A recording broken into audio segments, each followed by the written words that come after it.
दोस्तों नमस्कार, मैं ओम प्रकाश। आप देख रहे हैं H D news. H D news देखने वाले सभी श्रोता बंधुओं का हार्दिक स्वागत वंदन करते हैं। दोस्तों आज हम बात करें उत्तर प्रदेश की। उत्तर प्रदेश के पूर्व मुख्यमंत्री अखिलेश यादव ने केंद्र की सरकार के साथ साथ योगी सरकार पर एक ऐसा तंज कसा है। उन्होंने इस प्रकार से योगी सरकार को तंज कसते हुए एक बात कही कि हमारे यहाँ की सरकार घर घर में दारू चलाना चाहती है, शिक्षा पर काम नहीं करना चाहती है। तो हम बात करेंगे, हमारे साथ में राजभर समाज के अग्रणी राम सिंह राजभर जी हैं, उनसे बात करेंगे और उनकी राय आप तक पहुँचाएंगे। आपका हमारे न्यूज चैनल में हार्दिक स्वागत है। बहुत बहुत आपका स्वागत। अभी उत्तर प्रदेश की शिक्षा को लेकर एक महिला प्रदर्शन करते हुए दिखाई पड़ा है। दूसरी तरफ वहीं उत्तर प्रदेश के पूर्व मुख्यमंत्री अखिलेश यादव का कहना है, सरकार पर तंज कस रहे हैं कि न्यूयॉर्क से भी ज़्यादा शराब की दुकानें उत्तर प्रदेश में खुली हैं। आपकी क्या राय है? ये देश का दुर्भाग्य है कि ऐसी सरकार हमें मिली है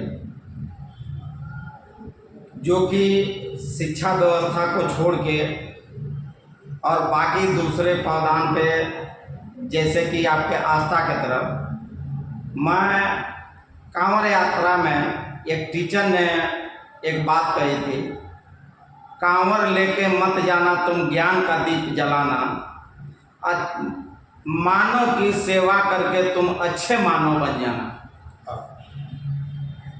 जो कि रजनीश के ऊपर केस हो गई थी। अब सोच लीजिए कि अगर एक टीचर जो कि गुरु का दर्जा दिया जाता है, माँ बाप के बाद अगर किसी का दर्जा आता है तो गुरु होते हैं, टीचर होते हैं, जो कि हमारे जीवन को उज्जवल करने के लिए वो शिक्षा व्यवस्था और अपने रणनीति पे जो भी है वो जो बच्चों की भविष्य के लिए वो एक काम करते हैं। ऐसे लोगों पे अगर केस हो जा रही है तो आप इस सरकार से क्या उम्मीद लगा सकते हैं? इसके पहले भी आप देखे होंगे कि उत्तर प्रदेश में प्राइमरी स्कूल मर्जर किए जा रहे थे। वो तो चलिए, जितनी भी संगठनें हैं, जितने भी विपक्ष के लोग हैं, जितने भी टीचर लोग हैं, जितने भी स्कूल के बच्चे हैं, धरना प्रदर्शन करने से थोड़ा चलिए ठीक है, सरकार उस पर मान गई। सरकार को हम किस हिसाब से माने? आस्था का बढ़ावा दिया जा रहा है, शिक्षा को घटाया जा रहा है। आज शिक्षा के ऊपर जिस हिसाब से कार्य हो रहा है, जो सोच लीजिए, कई देशों में आप घूम मारिए, शिक्षा पे जो कि शिक्षा फ्री है, हमारे देश में शिक्षा पे ही 18% जीएसटी है। जो कि उद्योगपतियों का जो भी बिजनेस है, जैसे थोड़े देर के लिए हीरा उद्योग ले लीजिए, हीरा उद्योग पे 3% जीएसटी है। लेकिन जो हमारे देश का ग्रोथ करने वाले, जो हमारे बच्चे, जो आने वाले भविष्य हैं, जो हमारे देश के लिए एक विकास है, उनके ऊपर, उनके शिक्षा के ऊपर 18% जीएसटी सरकार लगाई है। तो आप इस सरकार से क्या उम्मीद लगा सकते हैं? तो अखिलेश यादव जिस प्रकार से तंज कस रहे हैं, उत्तर प्रदेश के पूर्व मुख्यमंत्री हैं, सपा के अध्यक्ष हैं, राष्ट्रीय अध्यक्ष, उनका कहना है कि न्यूयॉर्क से भी ज़्यादा शराब की दुकानें उत्तर प्रदेश में हैं। आप इससे सहमत हैं? मैं उसी बात को अभी बोला कि जब स्कूल मर्जर किए जा रहे थे तो उसी समय पता लगा कि उत्तर प्रदेश में बहुत सारे शराब के ठेके का लाइसेंस दिया गया। अब बहुत सारे जगह खुली। तब मान लीजिए, अगर ये जो सभी लोग जानते हैं कि मदिरा ऐसा चीज़ है कि जिस परिवार में अगर लत लगा दिया जाए तो उस परिवार का सत्यानाश हो जाता है। तो आज युवा, हमने कांवड़ यात्रा में भी देखे, कई युवाओं को इस समय, चलिए ठीक है, मैं आस्था पे टिप्पणी नहीं करना चाहता, लेकिन कांवड़ यात्रा में जाने वाले उन बच्चों को मैं देखा कि जो कि गांजा फूंक रहे हैं, दारू पी रहे हैं, डीजे पे जिस तरीके का अश्लील डांस हो रहा है। आप सोच लीजिए कि हमारे देश के बच्चे की भविष्य क्या हो रही है, किस तरफ मोड़ा जा रहा है, कहाँ जा रहे हैं। तो आस्था की तरफ ज़्यादा बढ़ावा देने का मतलब कि हम अपने समाज को, अपने बच्चों को, अपने देश का विकास रोक रहे हैं, जिसमें सरकार की मेन भूमिका इसमें एकदम मिली हुई है।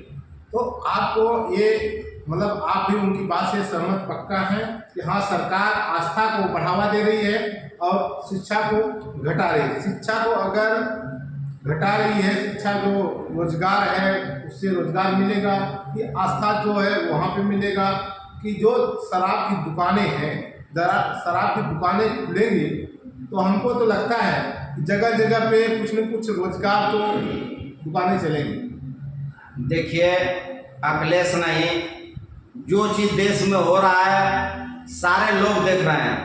आज मान लीजिए जो बोलने वाले हैं, जो उस विपक्ष में बैठे हुए हैं, वो जो बोले हैं सही ही बोले हैं। मान लीजिए कि अगर उसमें देश के भी लोग देख रहे हैं कि इसमें कोई गलत नहीं है कि शिक्षा पे 18% GST है। अगर शिक्षा में जो भी मान लीजिए कि जो भी फंड था, आप केंद्र सरकार में देख लीजिए कि शिक्षा में जो फंड, इसके पहले कितना फंड था, अभी उसमें स्कॉलरशिप में कितना फंड भेजा जा रहा है। मान लीजिए कि शिक्षा व्यवस्था में कटौती करना, स्कूल को बंद करना और शराब को बढ़ावा देना, मतलब देश में उस तरीके की व्यवस्था हो रही है।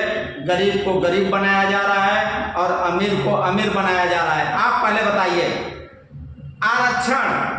आरक्षण का कुछ लोग विरोध किए, मैं उस पर टिप्पणी नहीं करना चाहता। उस पर हम जाति व्यवस्था खलस कर दें, आरक्षण ही खलस हो जाएगी। लेकिन सरकार जाति व्यवस्था से ही तो अपनी सरकार बनाती है, लोगों को लड़ाती है। तो सारी चीजें जो है, आज देख लीजिए कि जो भी सरकारी, जो भी कंपनियां थी, जो भी सरकारी ऐसी चीजें थी, सरकार उद्योगपतियों को बेच रही है, सारी चीज प्राइवेट हो रही है। आज जो बच्चे पढ़ लिख रहे हैं, उन बच्चों के लिए नौकरी के लिए दुनिया भर की दिक्कत हो रही है। अभी इसके पहले मैं बता दे रहा हूं कि बीएड किए हुए बच्चे, और अभी मात्र 2021 की बात है, बीएड किए हुए बच्चे की लिस्ट में जो बता रहे हैं कि बीएड किए हुए बच्चे कम से कम 20,000 से ऊपर, 20 लाख से ऊपर इसी तरह बिना बेरोजगार बैठे हैं। तब सरकार अगर उस पर ध्यान नहीं दे रही, सरकार नौकरी देना नहीं चाहती है, नौकरी देने से खर्च सरकार का बढ़ेगा। सरकार सिर्फ लोगों को लेना जानती है, देने के लिए कोई उसका वो पावदान नहीं बना है कि हम गरीब को किस तरह उठाएं और गरीब को किस तरह हम उनके गरीबी से ऊपर उठाकर और उनके जीवन को उज्जवल बनाएं। पहले एक नारा था, रोटी कपड़ा और मकान। रोटी कपड़ा और मकान, रोटी भी दे रही सरकार, कपड़ा भी दे, कपड़ा नहीं दे रही लेकिन खाना तो दे रही है, मकान भी दे रही है। जनता को और क्या चाहिए? देखिए, विकास के लिए जीवन में शिक्षा बहुत जरूरी है। अगर जो भी उद्योगपति हैं, जो भी अगर इस देश में, तब सारे लोगों को बोल दीजिए कि सरकार रोटी कपड़ा मकान दे देगी, आप लोग काम मत करिए, आप लोग इस तरीके का। सिर्फ एक गरीबों के लिए है, गरीबों के लिए रोजगार चाहिए, शिक्षा चाहिए, ये बहुत जरूरी है जीवन में। जब उनके पास शिक्षा मजबूत होगा, रोजगार मजबूत हो जाएगा, तो आपके रोटी की जरूरत नहीं, वो अपनी रोटी की व्यवस्था खुद कर लेंगे।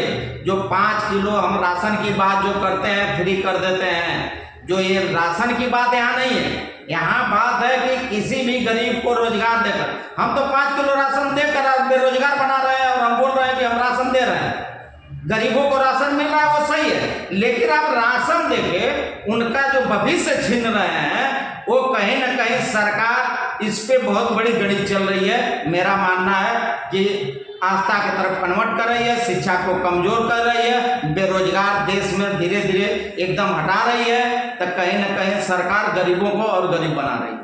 लेकिन कुछ लोगों का एक और नारा था, स्वास्थ्य शिक्षा, स्वास्थ्य मुफ्त होना चाहिए, शिक्षा भी मुफ्त होना चाहिए। स्वास्थ्य मतलब जो इलाज होता है उसको मुफ्त होना चाहिए। तो ऐसे जो नारा दे रहे थे वो सही है कि आज का जो आप देख रहे हैं तस्वीरें, जो उत्तर प्रदेश में देख रहे हैं, जगह जगह पर तस्वीरें देख रहे हैं, और एक तरफ सरकार ये बोलती है कि हमें युवाओं को नशा मुक्त बनाना है। तो नशा मुक्त बनाने के लिए गली गली में या चौराहे चौराहे पे नशा दुकान खुलवाएंगे तब नशा मुक्त होगा, या उसको बंद कराएंगे तो नशा मुक्त होगा। देखिए, सरकार में मैं जानता हूँ कि यह सरकार उस तरीके का होती है कि हाथी का दांत खाने का कुछ और दिखाने का कुछ और, ठीक है ना। सरकार अगर कुछ और बोलती है, करती कुछ और है। हम 2013 का भी मोदी जी का भाषण सुने हैं और 2025 में भी सुन लिए 2014 के बाद जब से उनकी सरकार आई है, जब से भाषण ही सुन रहे हैं। जब पूरा देश आज तक भाषण पे ही चल गया, देश का ग्रोथ नहीं हो पाया, विश्व का कर्जा बढ़ गया, जो स्विच बैंक की बात हो रही थी उसमें 3 गुना पैसा बढ़ गया, भारत से रुपए लेके भागने वाले जो थे 28 लोगों की मैं लिस्ट अभी बीच में अभी मैं बताया था, 28 लोगों की अगर लिस्ट निकाल दी जाए और जो स्विच बैंक में पैसा है, सिर्फ इस धन की मैं बात कर रहा हूं, तो सरकार तो मोदी सरकार बोले थे कि मात्र अगर स्विच बैंक का पैसा अगर आ जाए तो हर घर में हर परिवार में कम से कम 15 लाख रुपए। अब मैं बोलता हूं कि जितना काला धन गया है 28 लोग जो देश के लेकर भागे हैं, सबसे ज्यादा गुजरात के लोग हैं वो, और स्विच बैंक का पैसा अगर आ जाए तो मैं 1 करोड़ से ऊपर बता रहा हूं कि हर परिवार में पहुंच जाएगा, हर परिवार सुखी हो जाएगा, हर गरीब सुखी हो जाएगा।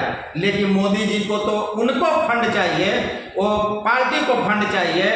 अब जो भी लोग भगे हैं, जो भी सरकार अगर निरीक्षण में है, तो सरकार अगर चाह दे तो दुनिया का बराक ओबामा को देख लीजिए, वहाँ अमेरिका में काला गोरे की बात है, काला गोरे में बराक ओबामा जब वहाँ के राष्ट्रपति बने, राष्ट्रपति बनने के बाद बराक ओबामा की मैं बात कर रहा हूँ कि वो बोले थे कि जिस दिन मैं यहाँ का राष्ट्रपति बनूंगा, पूरा काला धन लाके अपने देश का विकास करूंगा।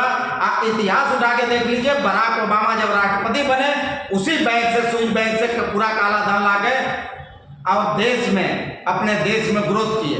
अब प्रधानमंत्री तो 2013 में ही बोले थे, अभी 2025 चलने लगा, तीसरा पंचवर्षीय उनका चालू है। लेकिन आज तक इस बात पे भगे हुए जितने लोग हैं, आज तक उस पे जब चुनाव आ जाता है तब विजय माल्या आने वाला है, नीरज मोदी आने वाला है, तो ललित मोदी आने वाला है, मतलब कि सारी बातें होती है, आता कोई नहीं है। ये 2014 से हम सुनते चले आ रहे हैं, ये सिर्फ जुमलेबाजी है और कुछ नहीं। देखिएगा, हमारे साथ में राम सिंह राजभर जी थे, उनका कहना है कि ये सरकार सिर्फ और सिर्फ जुमला देती है, जुमले में ना आए। इस सरकार के जुमले बहुत ही नुकसानदायक है, सरकार के जुमले से जनता परेशान है। तो ऐसे अलग अलग विषयों पर हम चर्चा दिखाते रहेंगे। जय हिंद, जय भारत।